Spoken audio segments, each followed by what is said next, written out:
Look, we could talk about this all night, Keith. I'm conscious at the time we all need to get to bed, but I want to throw this one at you before we wrap up. Stesano says, and now we really back Brendan, build a new main stand. We have the money, the manager, the nucleus of a great team. Look, that's the part I want to pick up on because we've mentioned Brendan Rodgers. I think personally, I would say that tonight and Celtic's run generally in the Champions League really hammers home just how important it is to have, and I'll say it, an elite manager like Brendan Rodgers. And we're now into less than 18 months on his contract at Celtic. Surely tonight, the Celtic hierarchy have to look at that and go, look, we need to get this guy tied down for the long term, and we need to really, really, really back him now. Does he look happy? He does to me. He does to me as well, eh? I think he's really content. I've got to know Brendan quite well over the years, and I know that he was genuine when he talked about coming back to Glasgow and how much he'd missed the club, how much he'd missed the city. You know, there was a point when he was going to take a sabbatical after Leicester, but it was still the family's intention to buy. They'd actually bought a property in the north side of the city because it was the intention to come back and raise. They've got a young girl at school age, and that was the plan. Purely because they fell in love with the place and the manner in which they did. Now, obviously, that became a little bit more difficult after the way that things ended the first time around.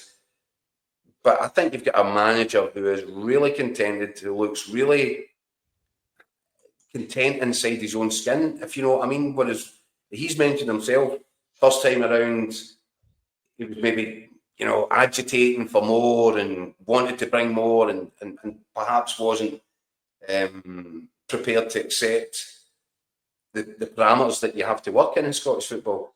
I think he looks like a different guy now. I think when you look at what he looked like as a coach first time around in Europe, I think he struggled with it. I think he had his own ideas, and maybe the fact that Celtic couldn't back him to the financial levels that he felt were required to make him able to compete as a coach in Europe.